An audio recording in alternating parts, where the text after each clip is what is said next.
Welcome to the Cabral Concept, where board-certified naturopath and integrative health practitioner Dr. Stephen Cabral shares how he was diagnosed at the age of 17 with a life-altering illness and given no hope for recovery. It was only after studying and traveling all over the world did he discover how to combine ancient Ayurvedic healing practices with state-of-the-art naturopathic and functional medicine to fully rebalance the body and re-energize it with life. It's time to discover how to get well, lose weight, and finally feel alive again. And now, here's your host, Dr. Stephen Cabral.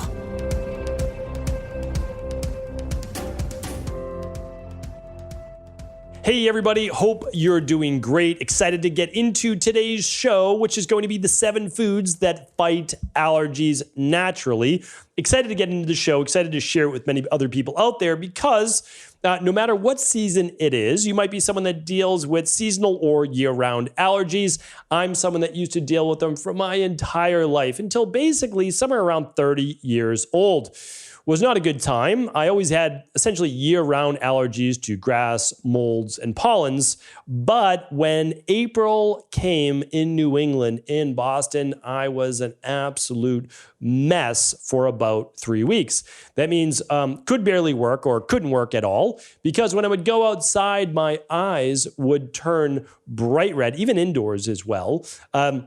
That's because we don't live in airtight, based houses. And they would be basically all dry, like almost glass-like, scratched, all swollen. It was miserable. And my eyes are always my Achilles heel anyways. So I'm always, it's the barometer for I'm like, okay, like how inflamed am I or not inflamed am I? How am I doing overall? Am I sensitive to this particular food? Like whatever it might be.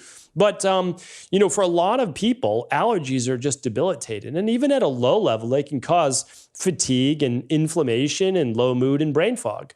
So, and at its worst, it causes joint pain and all sorts of other autoimmune issues throughout the body because of the inflammation. So what I want to share with you today, I always think it's good to find out your allergies, whether it be food sensitivity or environmental.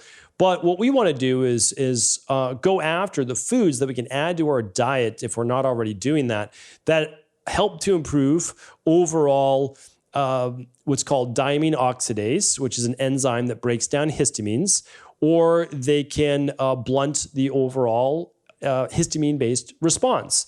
So I want to go over this today. Again, I'm not going to go over the root cause of allergies. I'll link that up here today. If you go to stephencabral.com/2448, stephencabral.com/2449 is today's show. stephencabral.com/2449 is today's show.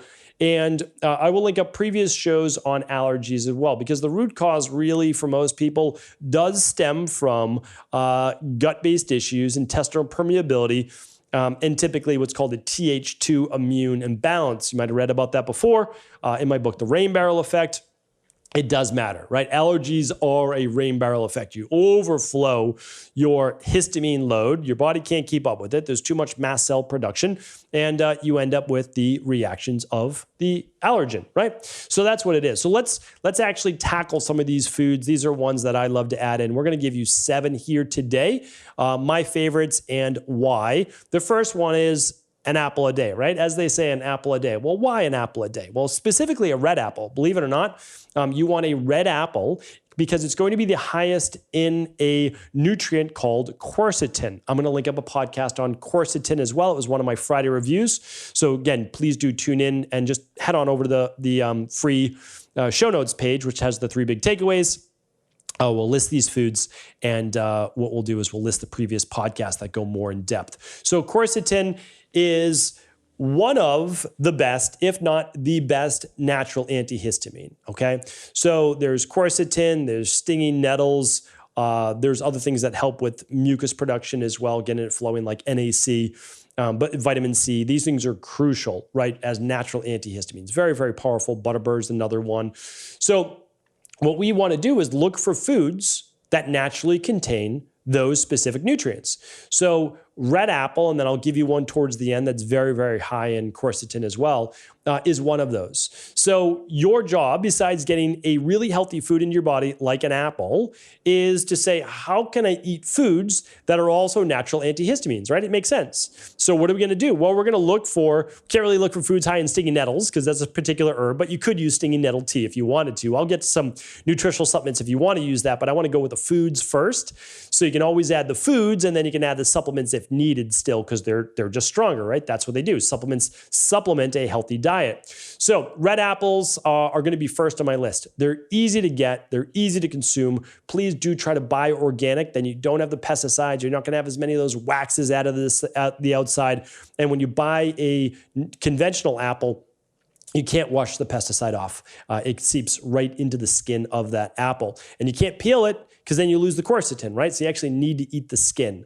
So red apples are right up there as essentially my number one to try to get those in once a day. I think an apple a day is totally acceptable for most people, especially, or I should say, even if you're on a low carb diet, an apple, might be acceptable. If not, I'll get to a different type of fruit in just a moment.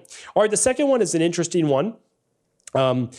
It's bell peppers. Now, I'm not a huge proponent of bell peppers, and it's only because some people have an issue with nightshade-based vegetables, or technically, I guess, a pepper is a fruit, right? Because it has the seeds in the inside. But, and I think the most inflammatory for most people in terms of like not being ripe, not doing well in the body are the green bell peppers, right?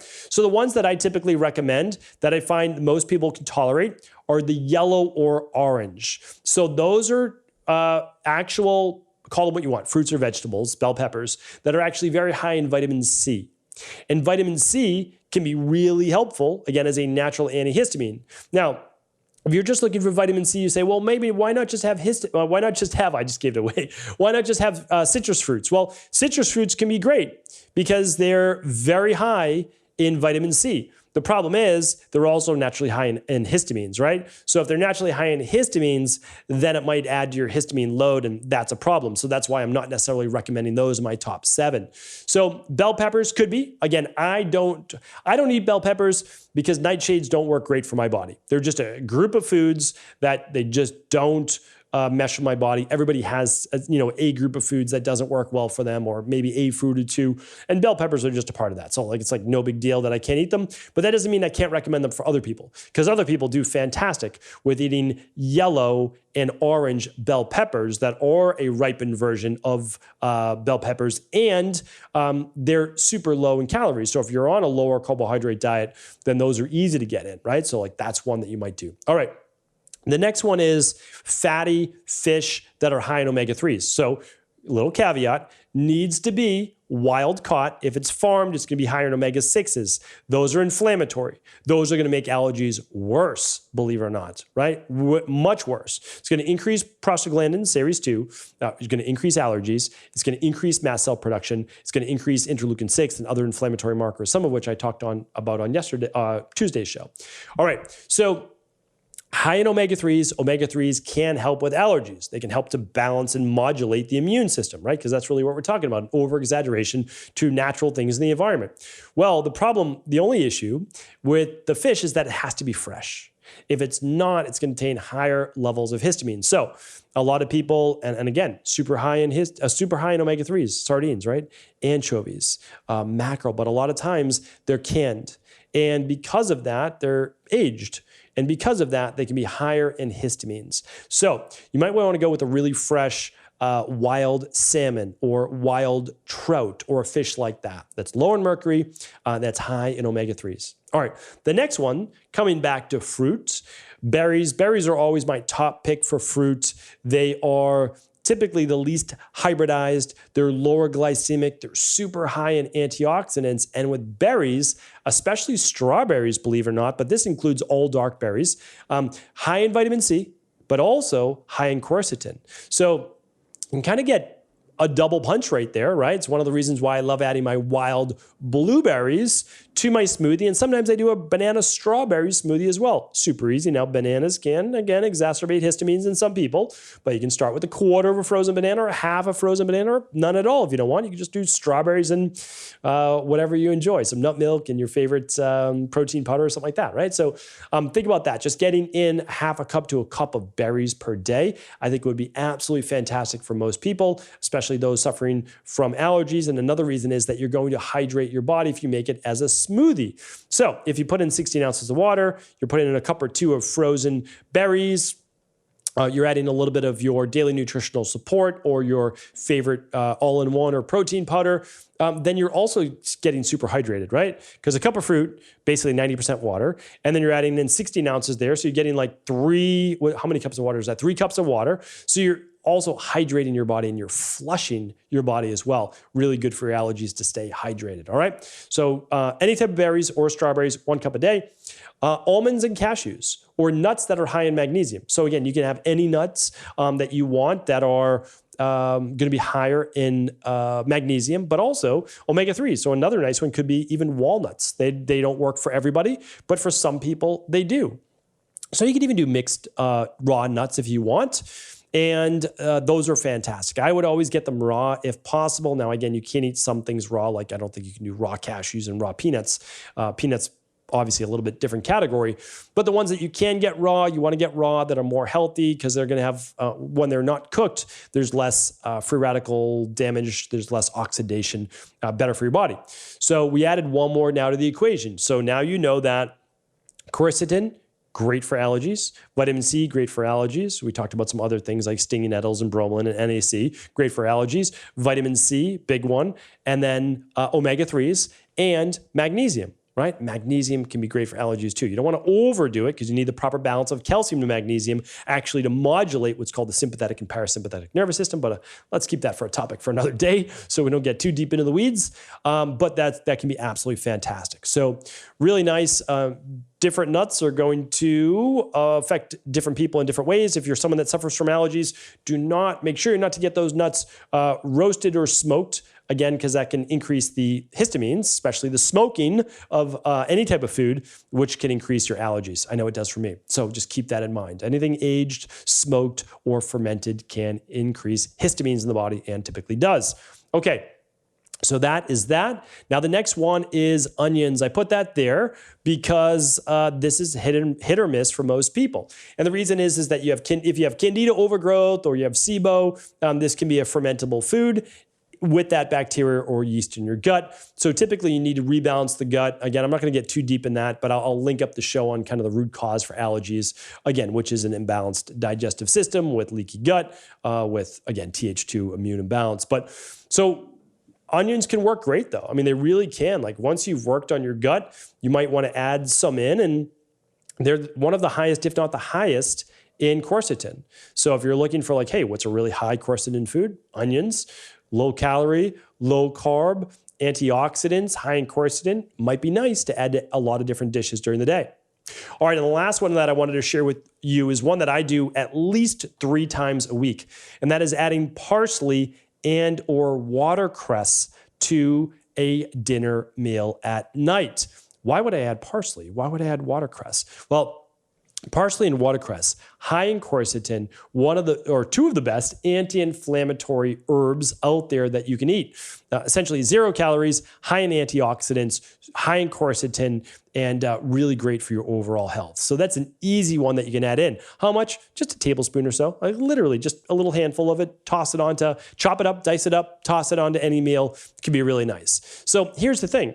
On a daily basis, you could pretty much eat most of these things, right? Like you could have an apple in the morning or maybe mid-afternoon. Strawberries could be part of your smoothie, let's say first thing in the morning. Bell peppers, okay, that could be with literally any dish, with lunch or dinner. Your maybe wild salmon or wild fish could be dinner a couple nights a week. You could throw in your almonds or cashews even in your smoothie if you wanted to in the morning. That's done. Add onions and add some parsley or add some watercress to a dinner at night. So these are really easy things that you can do that you can just make as a part of your menu and your meal and not have to change your life dramatically doing these things. So hopefully this was helpful. I'm actually going to do 2 follow-up shows on this that foods that create the most allergies in your body. So, and it's not just the aged, smoked, and fermented ones. So let me just make sure I put that in my notes. All right, I've got there are 5 foods that make allergies worse. So that's going to be a coming show. And then I also want to share with you another show. I've talked about it in the past, but I want to dedicate a show to it. Called the Raw Honey Challenge, that again, anybody can do, literally very little cost to it. And it can tremendously help people with allergies, especially seasonal allergies, and overall great, healthy for your health. So I'm going to do 2 additional follow-up shows. They'll come out over the next 2 to 4 weeks. So definitely stay tuned for that. So you've got your 7 foods. I'm going to link them up today at stevencabral.com/2449. I can't link up the allergy protocol that we use, which is a product called Hist Pro. Daily omega-3 in the alkalizing vitamin C. We can't do that. But if you were to just look at one, I would look at the Hist Pro. That contains your quercetin, your vitamin C, your stinging nettles, your bromelain, your NAC, and so much more. And then the daily omega-3 support, the higher EPA to DHA, because EPA can convert to DHA if your body needs it. Are absolutely what I've been using for years, and I'm a huge proponent of them. Alkalizing vitamin C, only if you need more, because there is vitamin C in the Hist Pro, so you can do that. Those are just at stevencabral.com/shop, which just sends you over to the Equalife-based store. Again, you don't have to use the nutritional supplements, but people always ask, what do you do? Well, this is what I do, and I've been, again, working with people in my practice for now over 2 decades. We've worked with thousands and thousands of people with histamine issues, with headaches and migraines and allergies. And I just wanted to share with you exactly what we do. So we use diet always first, nutrition first. And then what we do, because people don't want to suffer with all the symptoms, and I totally get it. I didn't either. Then we add in the good, healthy GMP certified nutritional functional medicine formulated nutritional supplements. So hopefully this is helpful. Again, the foods, the takeaways will be at stevencabral.com/2449. And I'll also link up the previous shows on the root cause and other issues regarding allergies. Hopefully this was helpful. Again, thanks so much. Do feel free to share the show with anyone you believe it could serve. Take care. Ever wonder what the best sauna, blue blockers, sleep trackers, wake lights, salt lamps, or other health gadgets are? Or what about the top non-toxic mattresses, sheets, soaps, bath products, toothpaste, and cookware? Or would you like to know the cleanest choices for hemp parts, meal delivery services, supplements, and much more? I personally curated, researched, and now created a resource page of all of my top picks that continues to grow each week. These are the exact products I use in my own life, with my family, in my private practice, and they're the ones I trust. To find out all of my up-to-date recommendations and all the details, simply head on over to stevencabral.com/resources.